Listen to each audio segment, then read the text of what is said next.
Okay. आपण आधीच्या इंडिव्हिज्युअलच्या आपण केसेस आपण बघितल्या किंवा इंडिव्हिज्युअलच्या स्टेटससाठी आपण बेसिक कंडिशन, त्याचे एक्सेप्शन, ॲडिशनल कंडिशन, त्याचे एक्सेप्शन्स, आपण ते सर्व आपण बघितलं. नॉन रेसिडेंटसाठी कोणते कंडिशन्स आहेत ते आपण बघितल्या. आता नेक्स्ट पर्सन आहे आपले 7 पर्सन आहेत. 7 पर्सनमधलं फर्स्ट होतं आपलं individual, second HUF, third company, fourth firm, fifth association of person or body of individual, six local authority and last one artificial and judicial person. तर आता इंडिव्हिज्युअलचे आपण केसेस बघितल्या. आता नेक्स्ट आपण बघणार आहोत residential status of HUF. Okay. HUFच्या conditions काय आहेत? तर HUF सुद्धा आपल्या दोन्ही याच्यामध्ये इन्क्लूड होऊ शकतात. म्हणजे HUF आपला जे आहे त्याचे resident and not non resident ह्या दोन तर आहेतच, प्लस कधी तो रेसिडेंट असेल तर ह्या अजून ॲडिशनल सुद्धा कंडिशन, जसं आपण इंडिव्हिज्युअलच्या जसं फाइंड आउट केलं तसं याचं सुद्धा होऊ शकतं. म्हणजे ऑर्डिनरीली रेसिडेंट आहे का नॉट ऑर्डिनरी रेसिडेंट ते सुद्धा आपल्याला इथं फाइंड आउट करता येईल. आता रेसिडेंट HUF म्हणजे काय? तर बघा त्याचं when the control and management of affairs of HUF is wholly or partly, हे दोन्ही मेन्शन केलं, wholly or partly. म्हणजे पार्टली असेल तरी पण चालेल, होल्ली असलं तर काही प्रॉब्लेमच नाही. म्हणजे सर्व कधी जे मॅनेजमेंट अँड कंट्रोल आहे ते कधी इन इंडियामध्ये असेल तर काहीच प्रॉब्लेम नाही, पण कधी पार्टली जरी असेल तरी सुद्धा ते रेसिडेंट म्हणून कन्सिडर करा. Okay. Situated in India during the relevant previous year then it is treated as resident in India. Okay. आता कंट्रोल अँड मॅनेजमेंट म्हणजे काय आहे? तर control and management means controlling and directive power, actual control and management, mere right to control and manage is not enough. Okay. म्हणजे जे आहे जे main decision making जी अथॉरिटी आहे किंवा जिथून मेन डिसिजन दिले जातील ते इम्पॉर्टंट आहे. मेन डिसिजन कधी इन इंडियामधून होत असतील तर control and management in India आपल्याला कन्सिडर करता येईल. म्हणजे डे टू डे ॲक्टिव्हिटीसाठी नाही, अदर ज्या मेन आता डे टू डे ॲक्टिव्हिटीसाठी कुठूनही ॲक्च्युअली त्याच्यासाठी इन्फॉर्मेशन प्रोव्हाइड केली तरी सुद्धा चालेल. म्हणजे जिथे फॅक्टरी आहे किंवा जिथे त्यांचे बिझनेस आहे तिथून जरी इन्फॉर्मेशन प्रोव्हाइड केली तरी सुद्धा चालेल. पण मेनच्या डिसिजन्स होणार आहेत त्या कधी इन इंडियामधून होणार असतील होल्ली ऑर पार्टली तर आपल्याला ते control and management in India आपल्याला कन्सिडर करता येईल. ओके. म्हणजे रेसिडेंट इन इंडिया ती होईल HUF. ओके. आणि place of central control and management is situated where the head and the seat and the directing power is situated. म्हणजे mostly जो decision provide करतोय तो जिथे आहे त्यानुसार ते आपल्याला कन्सिडर करता येईल की ते इन इंडिया आहे, म्हणजे control and management from India आहे की आउटसाइड इंडिया आहे. ओके. तर एक गोष्ट लक्षात घ्या, होल्ली और पार्टली इन इंडिया असेल तर ते रेसिडेंट होणार आहे, आणि नॉन रेसिडेंट कधी होणार आहे? कधी होल्ली आउटसाइड इंडिया असेल तर. होल्ली आउटसाइड इंडिया असेल तर नॉन रेसिडेंट होणार आहे. आता रेसिडेंट कंडिशन झाली फुलफिल, रेसिडेंट झाली HUF. रेसिडेंट HUF झाली त्याच्यानंतर मग आपल्याला ॲडिशनल दोन आपल्याला गोष्टी फाइंड आउट करायच्या. का ती रेसिडेंट आहे ती ऑर्डिनरीली रेसिडेंट आहे का रेसिडेंट आहे ती नॉट ऑर्डिनरी रेसिडेंट. म्हणजे नॉर्मली रेसिडेंट आहे का एक्सेप्शनली रेसिडेंट आहे असं आपण म्हणू शकतो. ऑर्डिनरीली रेसिडेंट म्हणजे काय की ती नॉर्मली रेसिडेंटच असते, म्हणजे ती इन इंडियामध्येच असणार आहे. आणि नॉट ऑर्डिनरी रेसिडेंट म्हणजे काय, एक्सेप्शनल केसेसमध्ये म्हणजे इंडियामध्ये असते. अशा पद्धतीने त्याचं आपण त्या वर्ड्स आपण एक्सप्लेनेशन आपण करू शकतो. ओके. तर आपल्याला इथे ऑर्डिनरी रेसिडेंट आहे का नॉट ऑर्डिनरी रेसिडेंट आहे ते आता आपल्याला नेक्स्ट फाइंड आउट करायचं. आणि ते फाइंड आउट करण्यासाठी आपल्याला काय करायचं आहे, जो कर्ता असतो HUFचा त्याचं जे इंडिव्हिज्युअलचं जे स्टेटस आहे, त्या कर्ताचं जे स्टेटस आहे ते कधी ऑर्डिनरीली रेसिडेंट असेल तर HUF सुद्धा ऑर्डिनरीली रेसिडेंट होईल. आणि कधी कर्ताचं जे स्टेटस आहे ते कधी नॉट ऑर्डिनरीली रेसिडेंट असेल तर HUFचं सुद्धा स्टेटस आहे ते नॉट ऑर्डिनरीली रेसिडेंट होईल. म्हणजे कधी कर्ताने 6(6) मधल्या कंडिशन म्हणजे ॲडिशनल जे आपण इंडिव्हिज्युअलच्या ज्या ॲडिशनल कंडिशन बघितल्या अंडर सेक्शन 6(6) त्या कंडिशन कधी जो फुलफिल कधी करत असेल आणि तो HUF म्हणजे तो कधी रेसिडेंट अँड ऑर्डिनरीली रेसिडेंट होत असेल तर HUF सुद्धा आपली ऑर्डिनरीली रेसिडेंट म्हणून कन्सिडर होईल. ओके. आता इथे फक्त कर्ता असं नाही आहे, कर्ता और मॅनेजर म्हणजे जो ॲक्च्युली HUF जो मॅनेज करतोय तो कर्ता म्हणजे कोण असतो, जो सर्वात वयस्कर माणूस असतो किंवा जो सर्वात एजेड पर्सन असतो त्या फॅमिलीमध्ये त्याला कर्ता बोलतात. म्हणजे कधी वडील किंवा वडिलांचे वडील आहेत तर वडिलांचे वडील आहेत ते कर्ता होतील. ओके. पण मॅनेज कोण करतोय ते सुद्धा इम्पॉर्टंट आहे. कधी मॅनेजर कधी असेल, कधी म्हणजे मॅनेज कधी वडिलांचे वडील मॅनेज नाही करत आहेत पण वडील मॅनेज करतात तर वडील इम्पॉर्टंट आहे. तर वडिलांचं जे स्टेटस आहे ते इम्पॉर्टंट आहे. म्हणजे मॅनेजर कोण आहे तर त्याचं स्टेटस इम्पॉर्टंट आहे, कर्ताचं इम्पॉर्टंट नसेल. तिथे मेन्शन केले कर्ता ऑर मेन्शन केलं, म्हणजे दोघांपैकी जो मॅनेज करतो, कधी मॅनेज करणारा कधी माणूस असेल त्याचा रेसिडेन्शियल स्टेटस आहे ते कधी ॲडिशनल स्टेटस म्हणजे रेसिडेंट अँड ऑर्डिनरी रेसिडेंट होत असेल, ओके, तर एच यू एफसुद्धा रेसिडेंट अँड ऑर्डिनरी रेसिडेंट होईल. आणि त्यांचं ह्या दोघांपैकी कोणाचं एक स्टेटस कधी resident but not ordinary resident असेल, ओके, नॉट ऑर्डिनरली रेसिडेंट असेल तर एच यू एफचं सुद्धा स्टेटस काय होईल आपलं, नॉट ऑर्डिनरली रेसिडेंट होईल. ओके, हे झालं एच यू एफसाठी. हे बघा एच यू एफचे एक चार्ट मेन्शन केलेला आहे. बघा काय मेन्शन केलं, is the control and management of its affairs situated wholly or partly in India. Sir screen दिसत नाहीये. अरे एक मिनिट हा.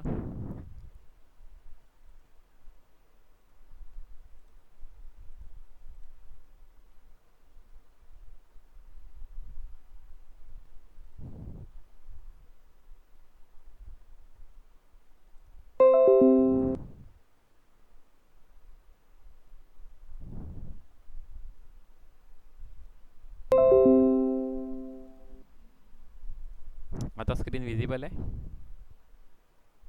हो सर.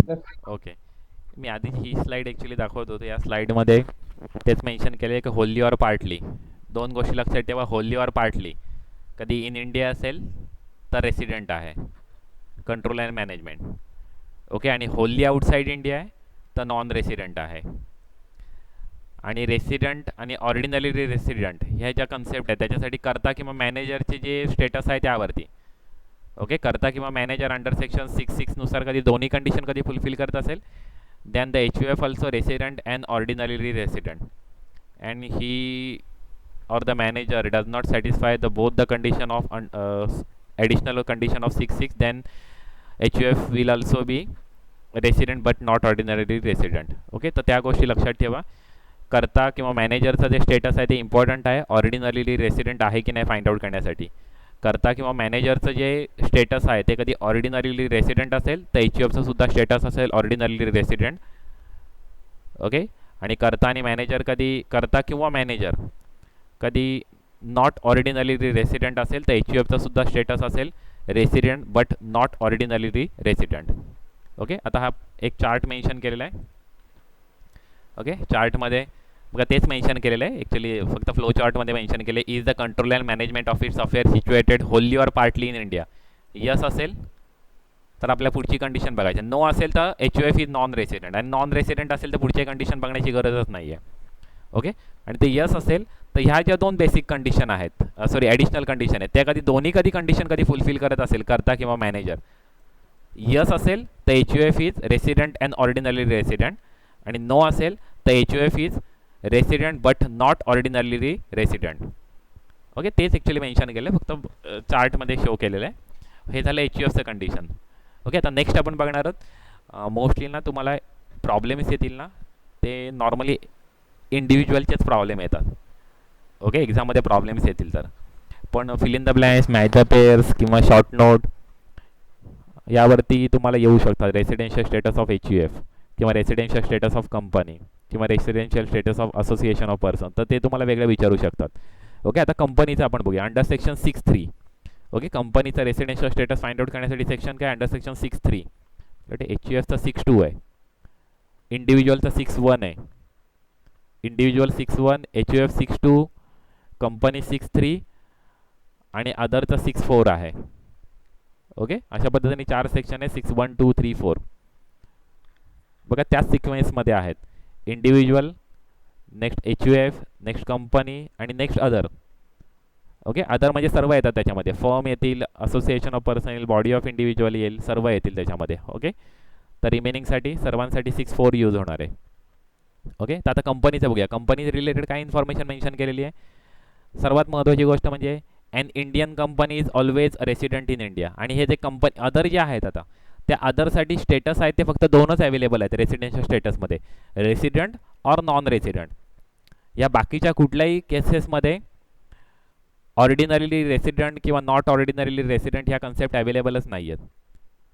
ओके, फक्त एच यू एफ आणि इंडिव्हिज्युअलसाठी त्या कन्सेप्ट अवेलेबल आहेत. कुठल्या दोन कन्सेप्ट मी फर्स्ट चार्टमध्ये तुम्हाला एक्सप्लेन केलं होतं. कुठल्या दोन कन्सेप्ट इथे आपण एक्सप्लेन केलेलं होतं. की ह्या अदर सर्वांसाठी फक्त दोनच कन्सेप्ट अवेलेबल आहेत. दोन कन्सेप्ट कोणत्या? रेसिडेंट किंवा नॉन रेसिडेंट. ओके, बाकीच्या इतर सर्वांसाठी फक्त इंडिव्हिज्युअल आणि HUF साठी ह्या दोन ॲडिशनल कन्सेप्ट अवेलेबल आहेत.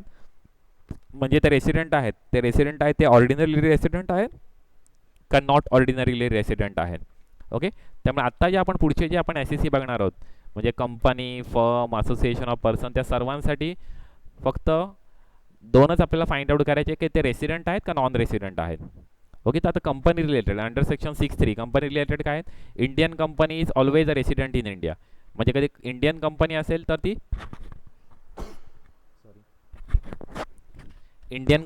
तर ती कंपल्सरीली रेसिडेंट इन इंडियाच असणार आहे. आता पुढची कन्सेप्ट काय मेन्शन केलं? पुढचं काय मेन्शन केलं आहे की नॉन इंडियन कंपनी आहे.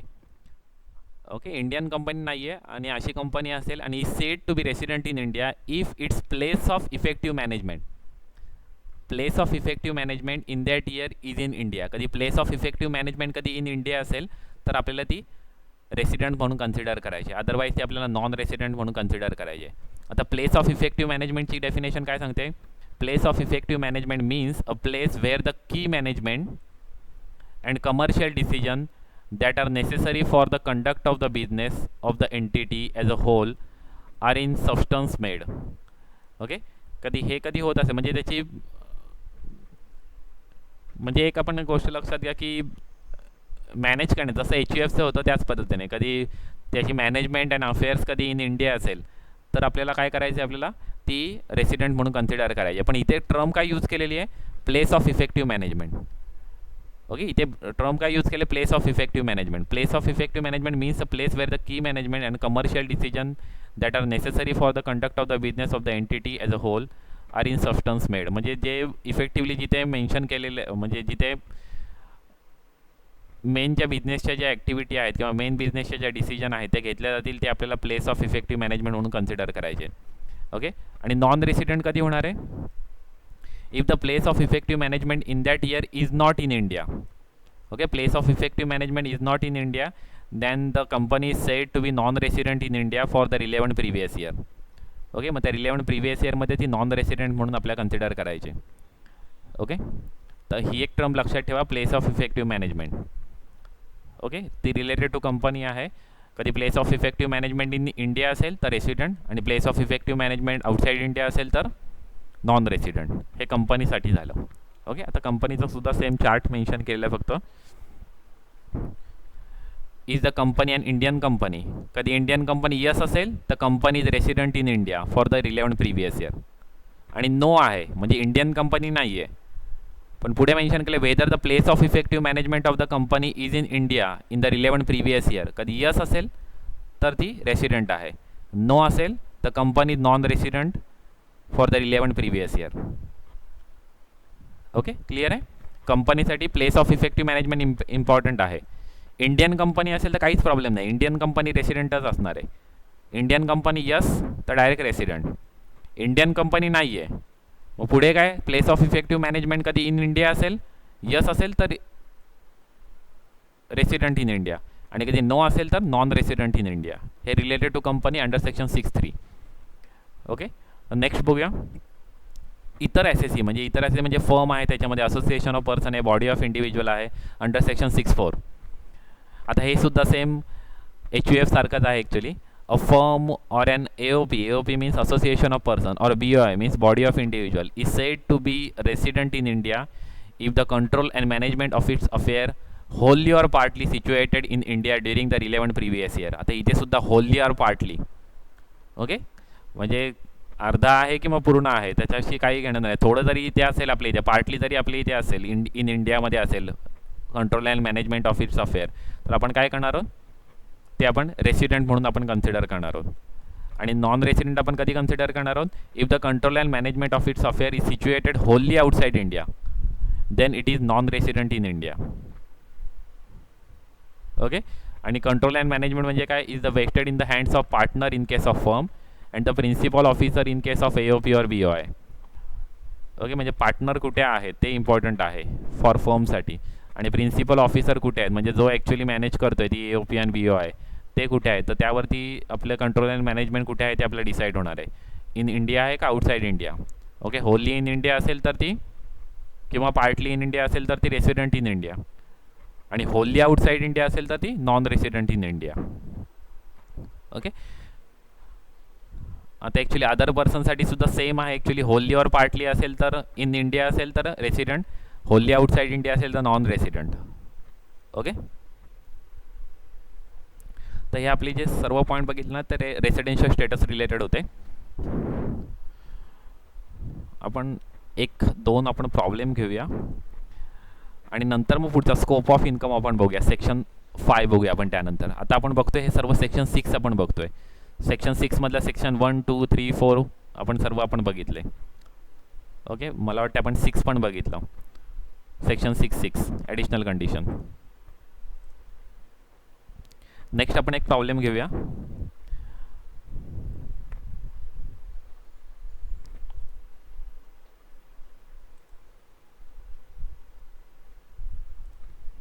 Okay,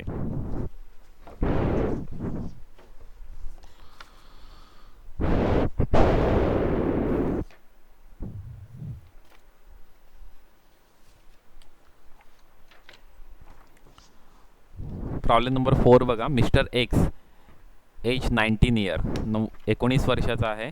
left India for the first time. India सोडून गेलेला आहे.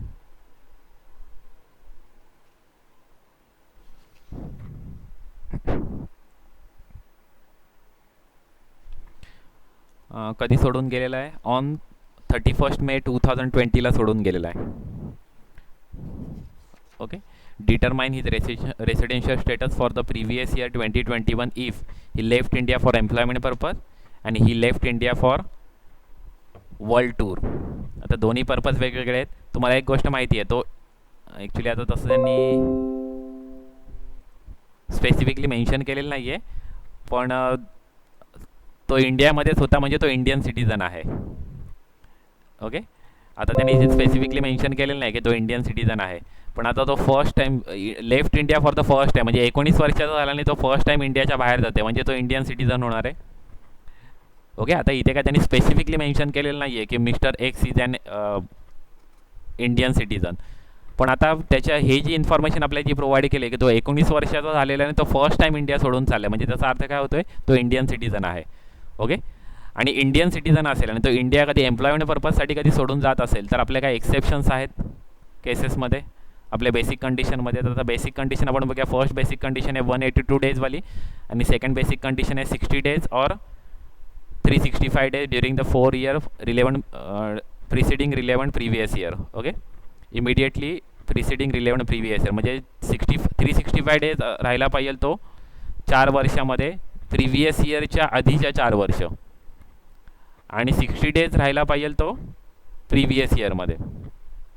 ओके, तर आपण पहिल्यांदा आपल्या डेज आपल्याला काउंट करायला लागतील. ओके, डेज काउंट करूया आपण पहिल्यांदा. इंडिया कधी सोडून चाललेला आहे? फर्स्ट टाइम गेला तो 31 मेला तो फर्स्ट टाइम सोडून गेलेला आहे.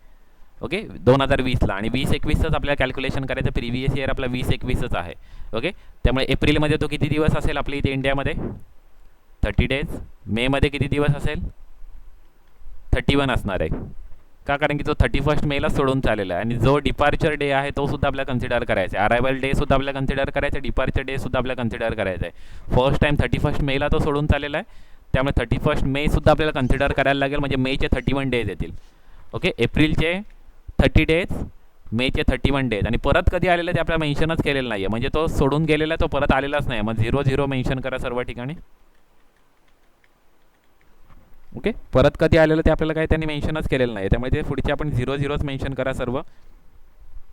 म्हणजे आता बघा, तो प्रिव्हियस इयरमध्ये 61 डेज आहे. ओके, प्रिव्हियस इयरमध्ये तो 61 डेज आहे. ओके, पण आता एक गोष्ट लक्षात घ्या, तिथे दोन त्यांनी केसेस दिले. फर्स्ट केसमध्ये त्यांनी सांगितलं तो एम्प्लॉयमेंट पर्पजसाठी सोडून चाललेला आहे आणि दुसरं सांगितलं वर्ल्ड टूरसाठी सोडून चाललेला आहे. तर पहिल्या आपण केस आपण बघूया. फर्स्ट केससाठी एम्प्लॉयमेंट पर्पजसाठी जो सोडून चाललेला आहे तर तो रेसिडेंट होईल का? सांगू शकेल कोण रेसिडेंट होईल तो?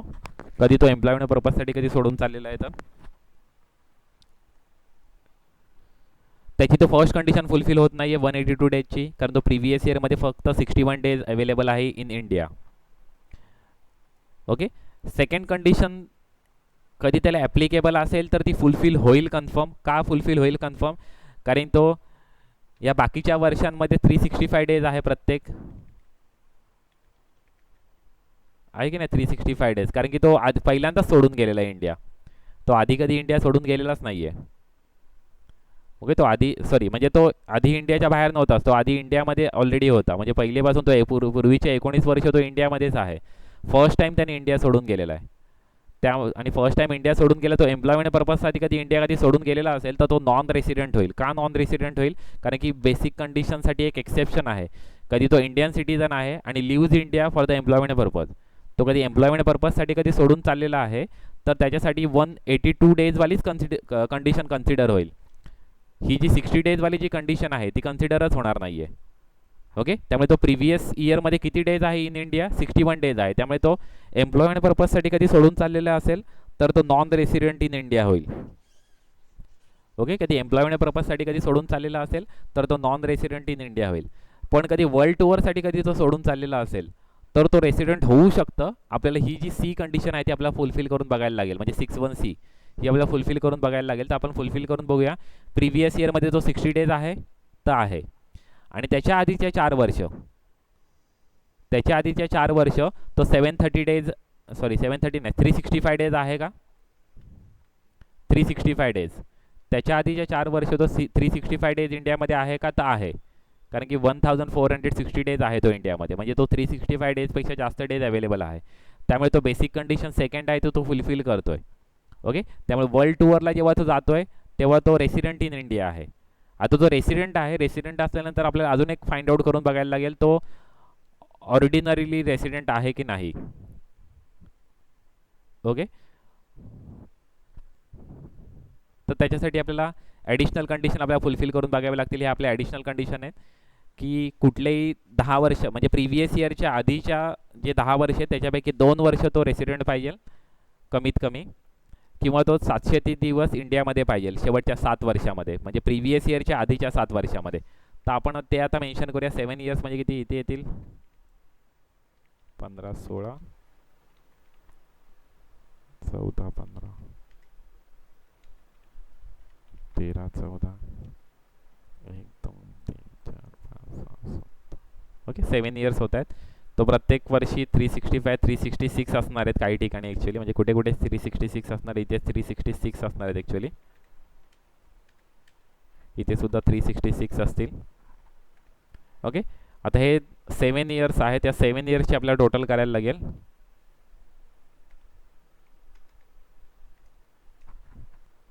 इथून प्रिव्हियस इयरच्या आधीचे 7 इयर्स, तो मोर दॅन 730 डेज आहे. ओके. आणि तो रेसिडेंट आहे की नाही ते फाइंड आउट करण्यासाठी आपल्याला हे आपल्याला मेन्शन करायचं ॲक्च्युली, हे आपल्याला चार्ट आपल्याला मेन्शन करायचं आहे. ओके. नेक्स्ट आपल्याला चार्ट आपल्याला प्रिपेअर करायचा आहे. तो इंडियामध्ये किती दिवस आहे ते मी इथून as it is copy paste करून घेतोय. ओके. तो एवढ्या दिवस इंडियामध्ये असल्यामुळे तो रेसिडेंट होतो की नाही ते आपल्याला इथे मेन्शन करायचं. आता प्रिव्हियस इयरचं आपल्याला कॅल्क्युलेशन करायचं नाही आहे, त्याच्या आधीचे जे 10 वर्ष आहे त्याचं आपल्याला कॅल्क्युलेशन करायचं आहे. ओके. तर त्याच्या आधीचे 10 वर्ष इथे तो रेसिडेंट होईल. का रेसिडेंट होईल?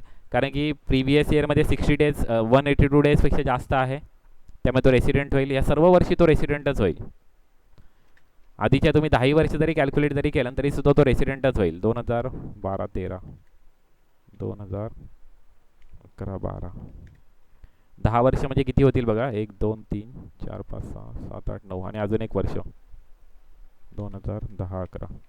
ओके. म्हणजे तो 2010, 11 ते 2019, 20 मध्ये किती दिवस रेसिडेंट आहे ते इथे फाइंड आउट करायला लागेल आपल्याला, ते मेन्शन करायला लागेल.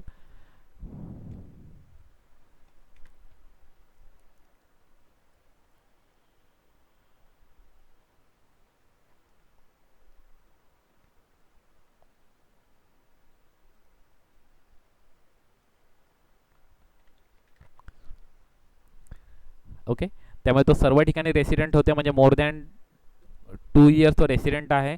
आणि दुसरी अजून एक कंडिशन आहे, ती अजून एक कंडिशन कोणती, तर 730 दिवस म्हणजे कमीत कमी 730 दिवस तो 7 प्रिव्हियस इयरमध्ये पाहिजे. आता 7 प्रिव्हियस इयर म्हणजे कुठले, आता जो करंट प्रिव्हियस इयर आहे तो सोडू ना, करंट प्रिव्हियस इयर सोडून आधीचे जे प्रिव्हियस इयर आहे ते 7 प्रिव्हियस इयर आपल्याला काउंट करायला लागतील, म्हणजे इथपर्यंत 13-14पर्यंत. ओके, ह्या 13-14पर्यंत तो त्याचे जे डेज आहेत, आता मी इथे ते काउंट करतो, ते जे डेज येत आहेत ते 730पेक्षा जास्तच असणार आहेत. 2557 डेज आहेत. ओके, 2557 डेज येत आहेत, म्हणजे तो मोर दॅन 730 डेज आहे. त्यामुळे इथे ज्याची कंडिशन्स काय होईल, वर्ल्ड टूरसाठी तो होईल, जेव्हा तो वर्ल्ड टूरसाठी बाहेर गेलेला इंडिया, तेव्हा त्याचे कंडिशन येईल, त्याची रेसिडेन्शियल स्टेटस येईल रेसिडेंट अँड ऑर्डिनरी रेसिडेंट येईल. आणि फर्स्ट आहे एम्प्लॉयमेंट पर्पजसाठी सोडून गेलेला, त्याचं स्टेटस येईल नॉन रेसिडेंट.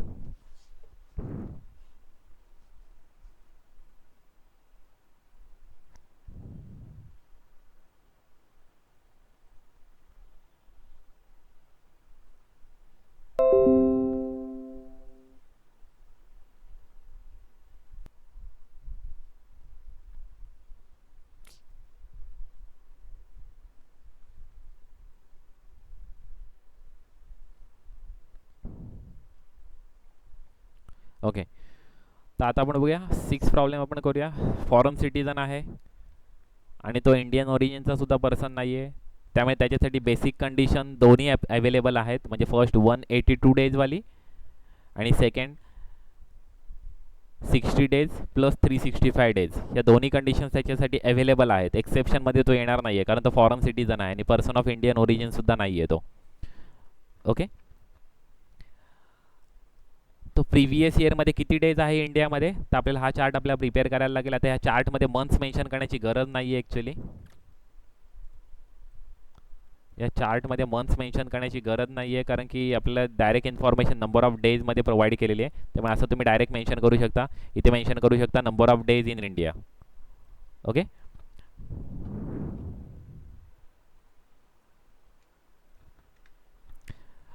ओके, तर इथे तुम्ही डायरेक्टली मेन्शन करू शकता, किंवा प्रॉब्लेममध्ये डायरेक्ट आपला प्रोव्हाइड केलं, त्यामुळे तुम्ही डायरेक्ट हा चार्ट जरी प्रिपेअर केला तरी सुद्धा होऊ शकतो. ओके, तर प्रिव्हियस इयरमध्ये तो किती डेज इन इंडिया, 83 डेज आहे. ओके, आणि आधीच्या प्रत्येक वर्षामध्ये किती डेज आहे ते आपल्याला इथे स्पेसिफिकली आपल्याला प्रोव्हाइड केलं, ते आपण डायरेक्टली आपण मेन्शन करणार. 67 डेज, ते 67 डेज आहे 1920मध्ये. 18-19ला 15 डेज आहे. 17-18 175 डेज आपल्या प्रॉब्लेममध्ये ते सर्व प्रोव्हाइड केलेले आहेत. 16-17ला 121 डेज आहेत. 15-16 310. 14-15 265 days. 13-14 137 days. 12-13 65 days. Next 11-12 123 days and 10-11 115 days. त्याच्यानंतर आधीच्या इयर्सची आपल्याला काही रिक्वायर्ड नाही आहे, कारण मॅक्झिमम आपल्याला 10 इयर्सचीच इन्फॉर्मेशन रिक्वायर्ड आहे, म्हणजे 11 इयर्सची टोटल. कारण की जी ॲडिशनल कंडिशन आहे ती जरी आपण इन्क्लूड जरी केलं तरीसुद्धा आपल्या मॅक्झिमम आपल्याला 11 इयरच्या इन्फॉर्मेशन रिक्वायर्ड आहे, म्हणजे करंट प्रिव्हियस इयर आणि त्याच्या आधीच्या 10 वर्षाची. ओके, तेवढी आपल्याला इन्फॉर्मेशन आपल्याला रिक्वायर्ड, मग तेवढी आपण फक्त मेन्शन करून घ्यायचे. आता कंडिशन्स बघा, आपली फर्स्ट कंडिशन आहे की तो 182 डेज आहे का प्रिव्हियस इयरमध्ये, तो 182 डे नाही आहे प्रिव्हियस इयरमध्ये. ओके, कारण की प्रिव्हियस इयरमध्ये त्याने आपल्याला प्रोव्हाइड केलं आहे की तो फक्त 83 डेज आहे प्रिव्हियस इयरमध्ये, फक्त 83 डेज आहे. ओके, प्रिव्हियस इयरमध्ये तो 83 डेज आहे, त्यामुळे तो 182 डेजवाली तो कंडिशन फुलफिल करत नाही आहे. ओके, पण आता दुसरी कंडिशन तो फुलफिल करतो की नाही ते आपण बघूया. आणि तो एक्सेप्शनमध्ये मोडत नाही, कारण तो फॉरेन सिटीजन आहे, तो इंडियन सिटीजन नाही आहे. ओके, त्यामुळे तो एक्सेप्शनमध्ये मोडत नाही आहे, त्यामुळे ही सुद्धा कंडिशन त्याला ॲप्लिकेबल आहे. ओके, त्यामुळे पहिल्यांदा बघा तो 60 डेज आहे का, तर आहे, कारण तो 83 डेज आहे इंडियामध्ये, त्यामुळे तो अवेलेबल आहे, म्हणजे तो 60 डेज अँड अबव्ह आहे. आता पुढची काय सांगते की 4 इयर्समध्ये तो 365 डेज आहे का. 4 इयर्स म्हणजे कुठला, करंट प्रिव्हियस इयर आहे त्याच्या आधीच्या 4 प्रिव्हियस इयरमध्ये. ओके, तर त्याची टोटल आपण इथे ऑलरेडी केलेली ॲक्च्युली. 67 प्लस 15 प्लस 175 प्लस 121 किती होतात, 378 डेज होतात. ओके, 378 डेज होतात, म्हणजे तो 365पेक्षा जास्त आहे, म्हणजे तो रेसिडेंट होतो. ओके, आता तो रेसिडेंट झालेला, म्हणजे एवढ्या ह्या इन्फॉर्मेशनवरून आपल्याला फाइंड आउट होतं आहे का तो त्याला 61C जी कंडिशन आहे तो ती फुलफिल करतो आहे. ओके, त्यामुळे तो रेसिडेंट होतोय, म्हणजे तो 2021मध्ये रेसिडेंट आहे, इथे तो रेसिडेंट होईल. ओके, इथे ते आपण मेन्शन करू शकतो पाहिजे तर, कधी तुम्ही मेन्शन करत असाल तर. हे सेक्शन 61C कंपल्सरी नाही आहे इथे मेन्शन करणं, पण तुम्हाला असं कधी वाटलं, कधी ॲडिशनल तुम्हाला कधी जास्त ॲट्रॅक्टिव्ह किंवा जास्त प्रेझेंटेबल करायचं आहे, तर तुम्हाला हे सुद्धा मेन्शन करू शकता. म्हणजे तुम्हाला त्या कंडिशन्स माहिती आहे, त्याचं सेक्शन माहिती आहे, असं ॲक्च्युली ते अर्थ होतो. त्यामुळे ते जास्त तुमचं प्रेझेंटेबल होतं. ओके, किती डेज आहे? 83 डेज आहे. मी इथे days as it is copy paste करून घेतो. ओके, आता आपण ॲडिशनल कंडिशन आपण फुलफिल करणार आहोत. ॲडिशनल कंडिशनमधली फर्स्ट कंडिशन आहे तो किती दिवस रेसिडेंट आहे, किती वर्ष रेसिडेंट आहे, हे इयर सोडून बाकीच्या इयरला तो किती वर्ष रेसिडेंट आहे ते आपल्याला फाइंड आउट करायचं आहे. तर आता प्रत्येकाचं तसंच फाइंड आउट करायला लागेल. इथे रेसिडेंट फाइंड आउट करायचं, तो मोर दॅन 60 डेज आहे, कारण तो फॉरेन सिटीजन आहे, त्यामुळे त्याला एक्सेप्शन ॲप्लिकेबल नाही आहेत. त्यामुळे इथे मोर दॅन 60 डेज आहे. आधीचे 4 वर्ष फाइंड आउट करा, टोटल किती होते? 621 डेज होते, म्हणजे तो इथे सुद्धा रेसिडेंट येणार आहे. ओके, नेक्स्ट हे इयर बघूया. 15 डेज आहे, म्हणजे इथे नॉन रेसिडेंट होईल, कारण प्रिव्हियस इयरमध्ये तो 15 डेज आहे, म्हणजे 15 डेज म्हणजे लेस दॅन 60 डेज आहे, त्यामुळे तो नॉन रेसिडेंट होईल. 175 डेज आहे. ओके, त्यामुळे 60 डेजची कंडिशन त्याला ॲप्लिकेबल होते. प्लस आधीचे 4 वर्ष फाइंड आउट करा किती डेज आहे? 833 डेज आहे, म्हणजे तो रेसिडेंट आहे. ओके, नेक्स्ट 121 डेज आहे, म्हणजे मोर दॅन 60 डेज आहे. आधीचे 4 वर्ष बघा किती होत आहेत? 777 होतात, म्हणजे तो रेसिडेंट होतो आहे. इथे 310 डेज आहे, म्हणजे तो पहिलीवाली कंडिशन फुलफिल करतोय, ए वाली. तो ए वाली कंडिशन इथे फुलफिल करतोय, कारण 182 डेजपेक्षा जास्त आहे. बाकीच्या सर्व ठिकाणी तो कुठली कंडिशन फुलफिल करत होता? ओके, सी वाली कंडिशन फुलफिल करत होता. इथे ए वाली कंडिशन फुलफिल करतोय. इथे सुद्धा ए वाली कंडिशन फुलफिल करतोय, जो रेसिडेंटच होतोय. ओके, इथे आता सी वाली कंडिशन फुलफिल करतोय की नाही आपल्याला कन्फर्म करायला लागेल. त्याआधी कन्फर्म करायला लागेल इथे सी वाली फुलफिल करतोय की नाही, कारण 60 डेज अँड अबोव आहे. आधीच्या 4 वर्ष किती आहे ते आपल्याला फाइंड आउट करायला लागेल. 303 आहे. आधीचे वर्षसुद्धा आपल्याला मेन्शन करायला लागतील, त्यांनी आपल्याला प्रॉब्लेममध्ये आपल्याला प्रोव्हाइड केलेले आहेत. 10 11 9 10 किती आहे? 36 day.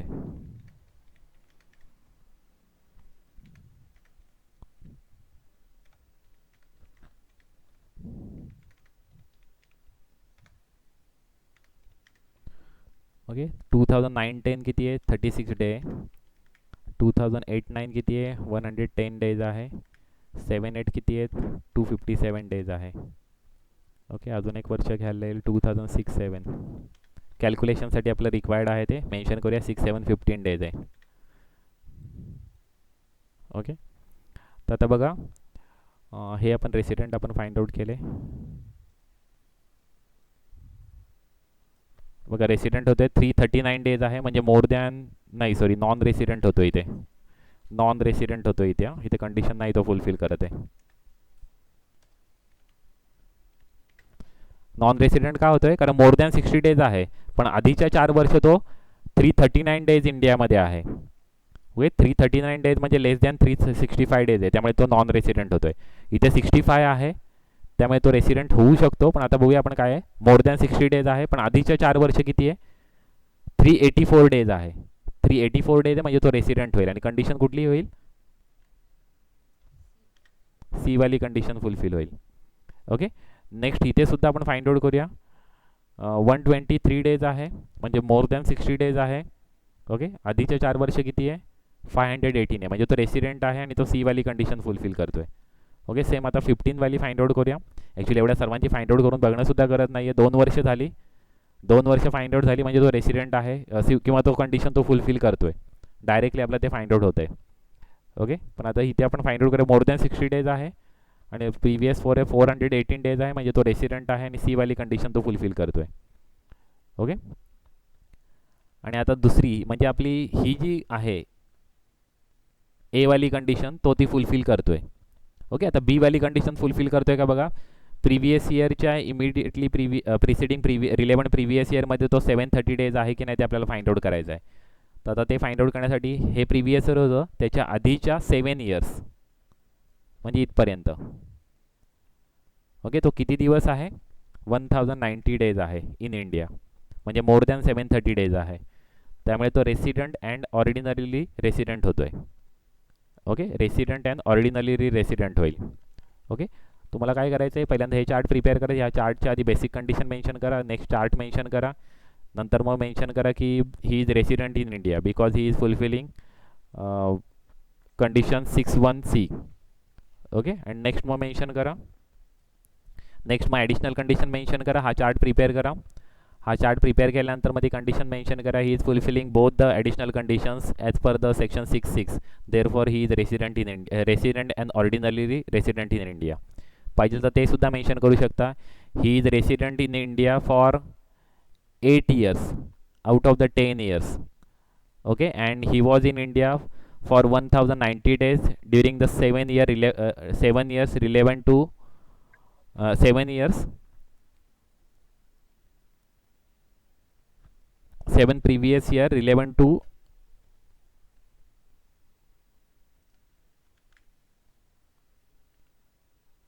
okay preceding year 7 years preceding relevant previous year. Okay, तर त्या 7 इयर्समध्ये तो 1090 डेज आहे इंडियामध्ये, म्हणजे तो दोन्ही कंडिशन फुलफिल करते. Therefore he is resident and ordinarily resident in India.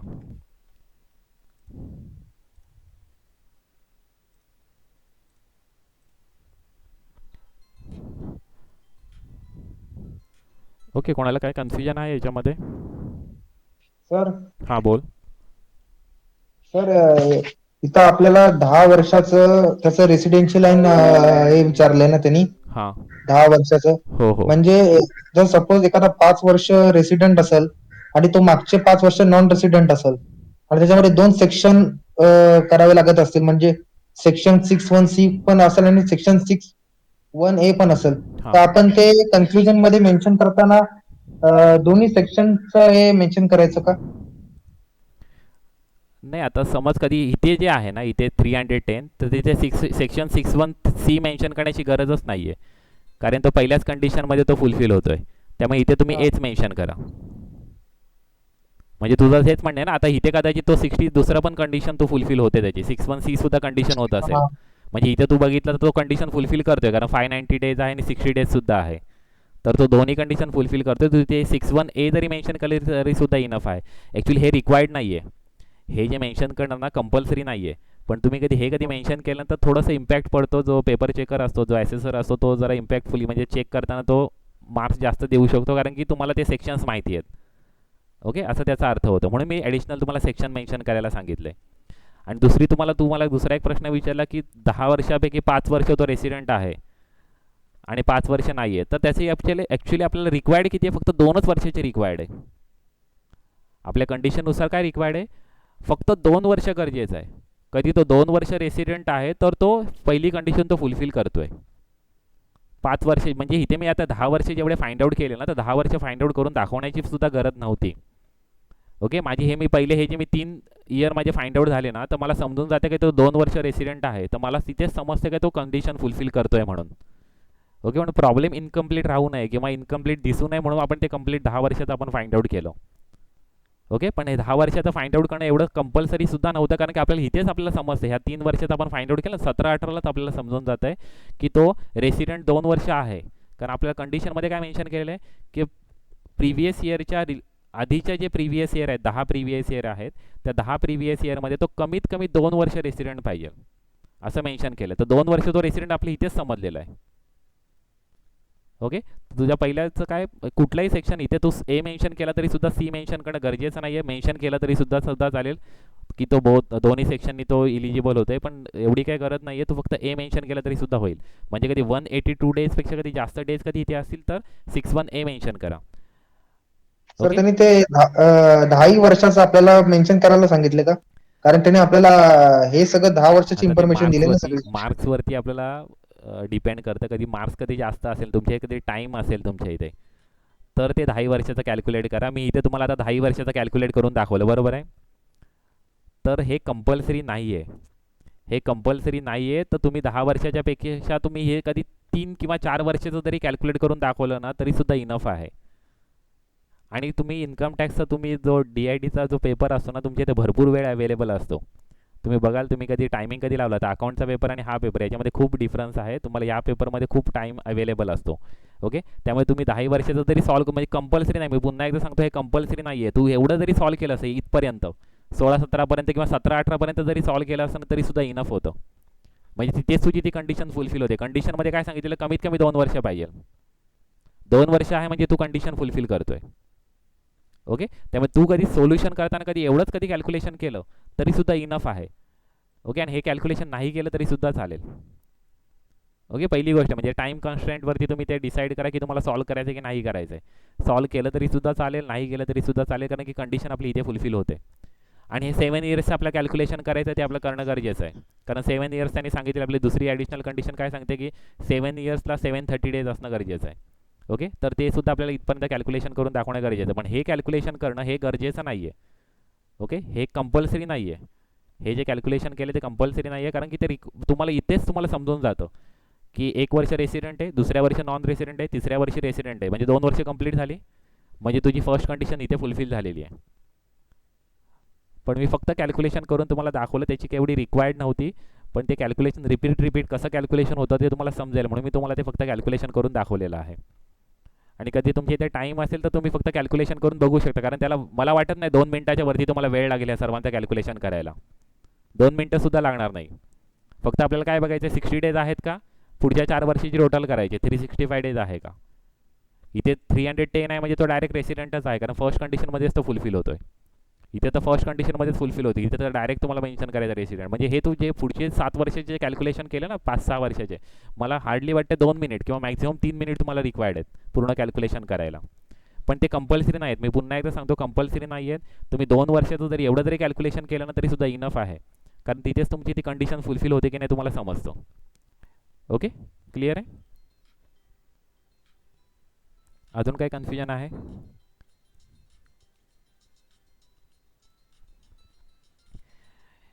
Me next लेक्चरला ना हा चार्ट घेणार आहे. तर ह्या चार्टचं तुम्ही कॅल्क्युलेशन करून बघा आणि मला ह्या चार्ट, हा जो चार्ट आहे ह्या 8 प्रॉब्लेम आहेत ह्याच्यामध्ये. हा जो चार्ट मेन्शन केला ह्याच्यामध्ये 8 प्रॉब्लेम आहेत. ओके, हे 8 प्रॉब्लेम 1 to 8 प्रॉब्लेम आहेत. प्रत्येकाची इथे सिच्युएशन आपल्याला प्रोव्हाइड केली आहे, किती दिवस आहेत, ते 15 लॅक्सची कंडिशन आहे की नाही, तो इंडियन रेसिडेंट आहे की नाही, सिटीजन आहे की नाही. ओके, त्या सर्व गोष्टी इथे प्रोव्हाइड केलेल्या आहेत. तर तुम्ही मला ह्या 8 कंडिशनवरून, म्हणजे ह्या 8 प्रॉब्लेमचं सोल्युशन तुम्ही तयार करून ठेवा, कॅल्क्युलेशन करून ठेवा. नेक्स्ट लेक्चरला आपण ह्या 8 सिच्युएशन आपण बघणार आहोत. तुम्हाला ह्या 8 सिच्युएशन कधी समजल्या ना, तर मला वाटत नाही तुम्हाला रेसिडेन्शियल स्टेटसमध्ये कुठलाही प्रॉब्लेम डिफिकल्ट जाईल म्हणून. ओके, ह्या 8 सिच्युएशन तुम्ही ह्या सॉल्व करण्याचा प्रयत्न करा. पण तुम्ही ट्राय करा विदाऊट सॉल्युशन, कधी डायरेक्टली आले ना तर तुम्हाला जास्त क्लिअर होणार नाही कन्सेप्ट. त्यामुळे हे जे होमवर्क आहे तुमचं, 8ही कंडिशनचं ॲन्सर तुमच्या इथे काढून ठेवा, मला सांगण्याची गरज नाही आहे. आपण जेव्हा सॉल्व करताना कधी तुमचा ॲन्सर कधी रॉंग होत असेल तर कुठे रॉंग होते तर तुम्हाला तिचं व्हेरिफिकेशन करता येईल. ओके, त्यामुळे हे जे 8 जे सिच्युएशन आहेत, म्हणजे नेक्स्ट लेक्चर मला प्रॉब्लेम नंबर 7 मी सॉल्व करणार आहे. त्यातल्या 8 सिच्युएशन आपण सॉल्व करणार आहोत. नंतर मी स्कोप ऑफ इन्कम नवीन जो आहे तो चालू करणार आहे, रेसिडेन्शियल स्टेटसमधला स्कोप ऑफ इन्कम. ओके, अजून कोणाला काही कन्फ्युजन आहे का? सर कंडिशन सेंड करा. ओके, ठीक आहे, कंडिशन मी सेंड करतो.